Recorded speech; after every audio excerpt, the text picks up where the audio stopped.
the Personal Injury Connection. I can't wait to show you who it is. I am going to bring her on to the virtual stage in just a second, but first, check out this video.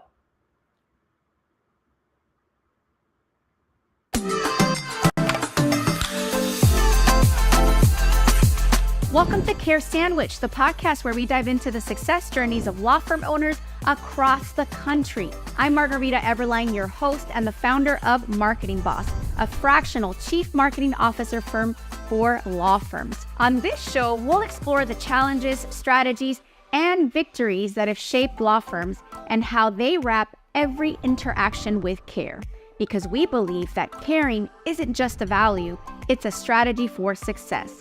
So grab your favorite sandwich, sit back, and let's dig into a conversation filled with insight, inspiration, and of course, a lot of care.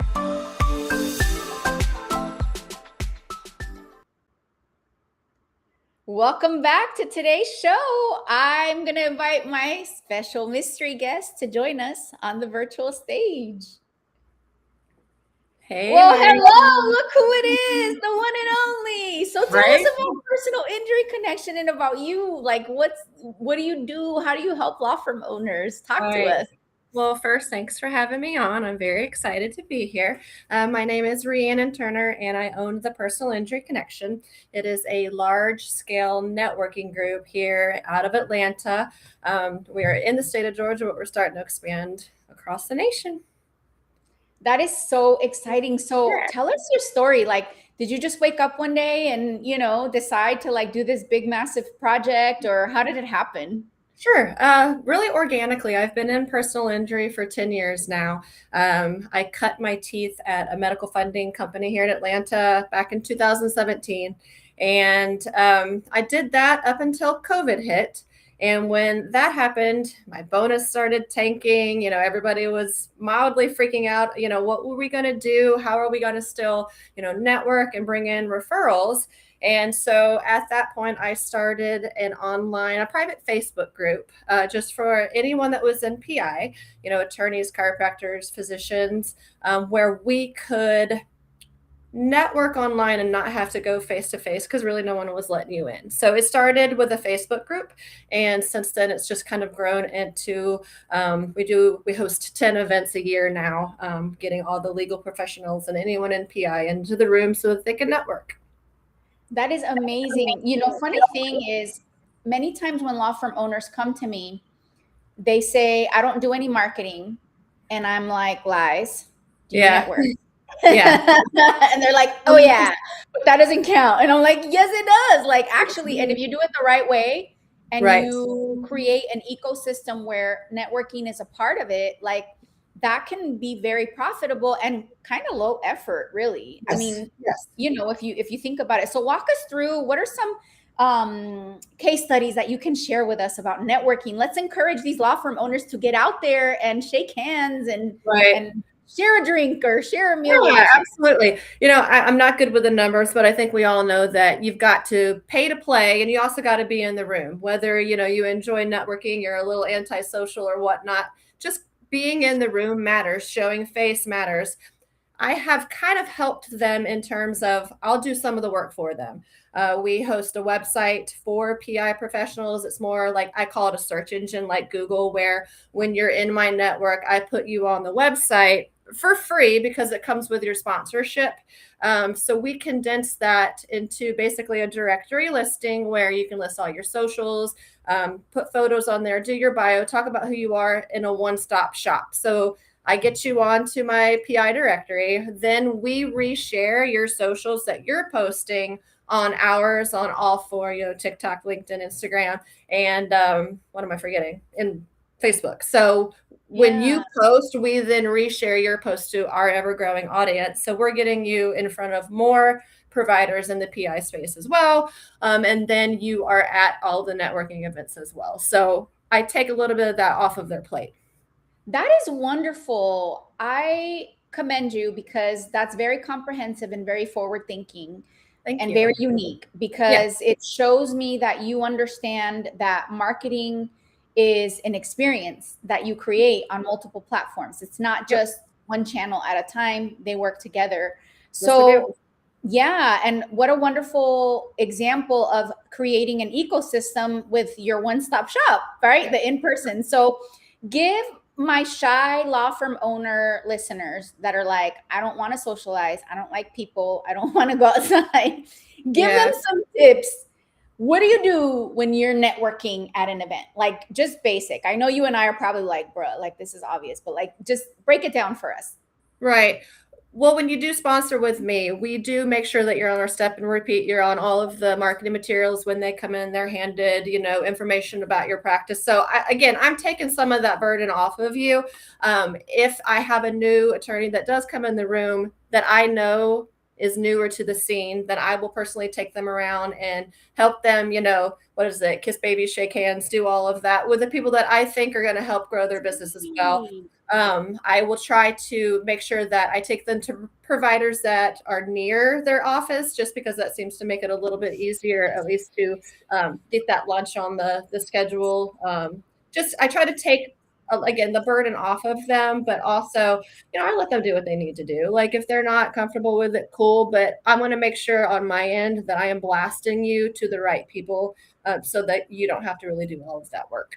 That is wonderful. One thing that I was thinking about, especially in the PI space, like if I was an attorney and I didn't practice in the PI space, I would want to be in the room too, because on the marketing side, I see a lot of leads come in to attorneys that are outside their practice area. So, Absolutely. what are some tips as far as networking outside your practice area? Yeah, I mean, I think anywhere you can go drop a business card off or even just bring up, hey, this is what I do. The more you do it, the more chances you're going to have that something's going to fall back into your lap. You live near me, so I'm sure you know Glenda Mitchell, the Billboard Queen. It's really that name recognition. When you see someone so many times, that is automatically who you're going to go to in your thought when that need comes up. We all hope you're never going to be in a car accident, clearly, but should that ever happen to you, you're probably going to go to the first person that you have seen the most. So even if it's not within your scope, you might have met someone that's going to think of you too, and then they're going to refer back to you. So just dropping what you do in every conversation, I think it pays off in the long run. Absolutely. And how do you feel about attorneys that send representatives to the networking events? What are some of your insights on that? Where I they're even like, I'm busy, I'm just going to send a representative from my office. Yeah, I'm okay with it as long as they end up in due time being the face of your company too. And sometimes turnover rate is high, so I think you got to watch that. Maybe after they've been with you for a while, really start trusting them at that point. But I think you do need to go. You need to make it to some. Let's put it that way. The Yeah. bigger ones that there's going to be a ton of people in the room. Yeah, go.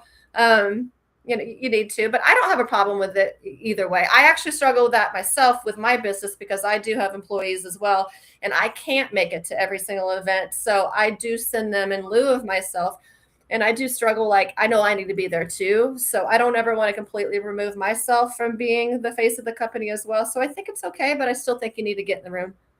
Yeah, no, and I can relate to that. Like I'm running a business and, I'm a single mom of 5 boys. I don't know if you knew that.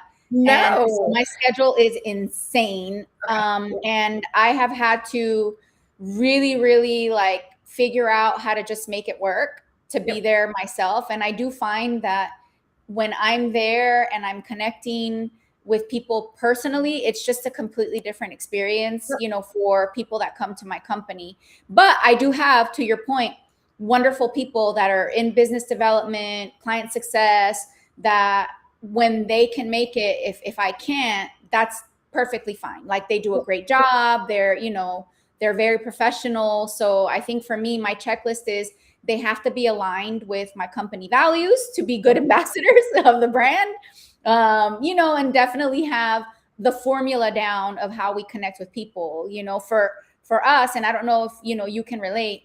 We're very much about just creating authentic connections. And if something happens, great, like no pressure. We're very chill. We're not like, I know some people recommend, oh, if you're going to go to a networking event, have a goal of collecting 5 business cards and signing 2 deals. And that's not really our approach. Yeah. It used to be at one point, but I found that for us, it's more effective, and this just fits our company culture, to just go and connect. And if something is meant to happen, it'll happen organically. Like, you don't need a push, and we definitely go with an agenda of who can we help?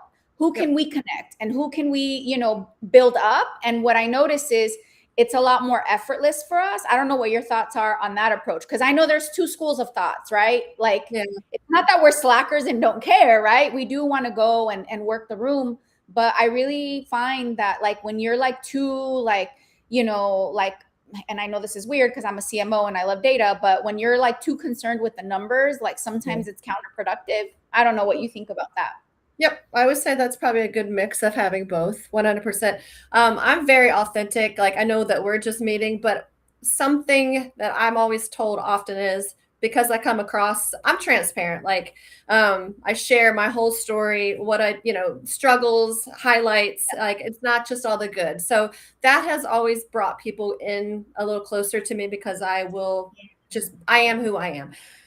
So there is the organic, just walking in the room and being who you are. I think you're planting seeds at that point that might grow in a year, 2 years, but I like to look at it as just planting the seed, because more than likely it's going to grow.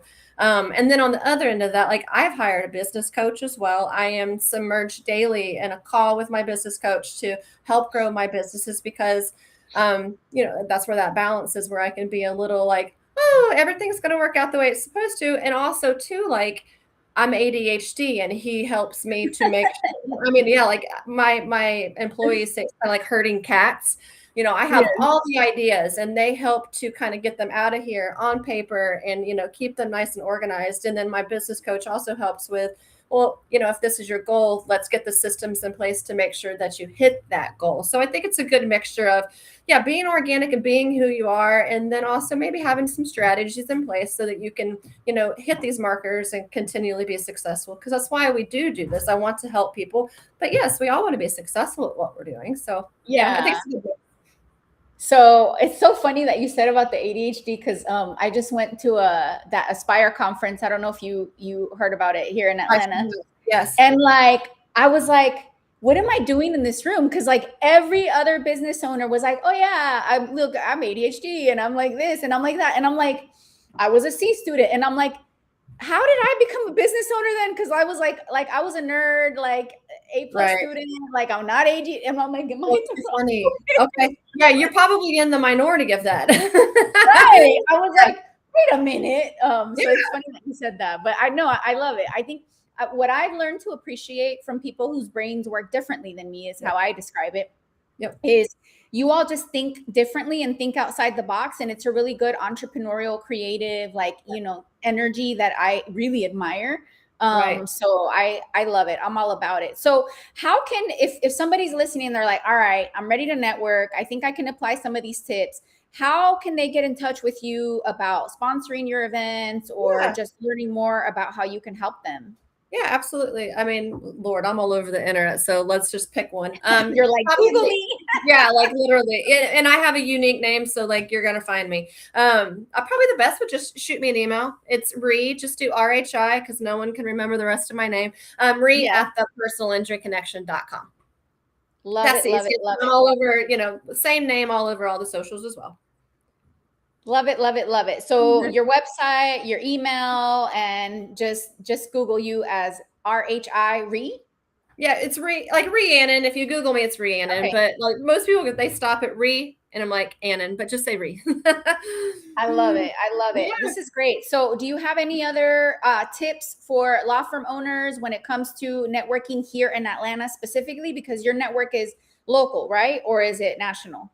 Yeah, no, we're the goal is, after meeting Betty, we're going to try to, go national on that. Yeah, absolutely. Right now, all over Georgia. So if they want to come to an event, I don't charge. Some people do that. Shoot me an email, say you want to, come visit. I'll give you the schedule of events for 26, and we'll make it happen.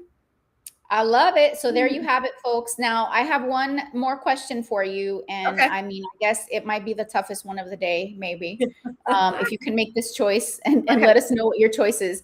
What is your favorite sandwich? Because this is, after all, called the Care Sandwich Podcast. Right. Chick-fil-A, a grilled chicken sandwich from Chick-fil-A.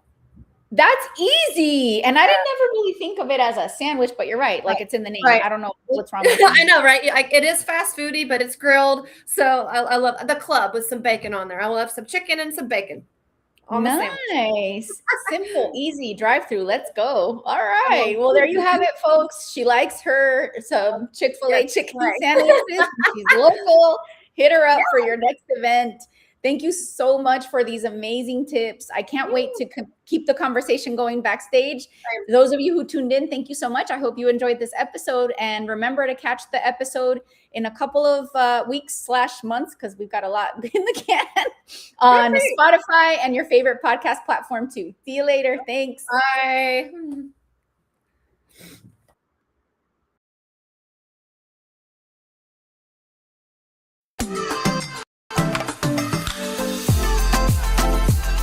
Thank you for joining us on this episode of Care Sandwich.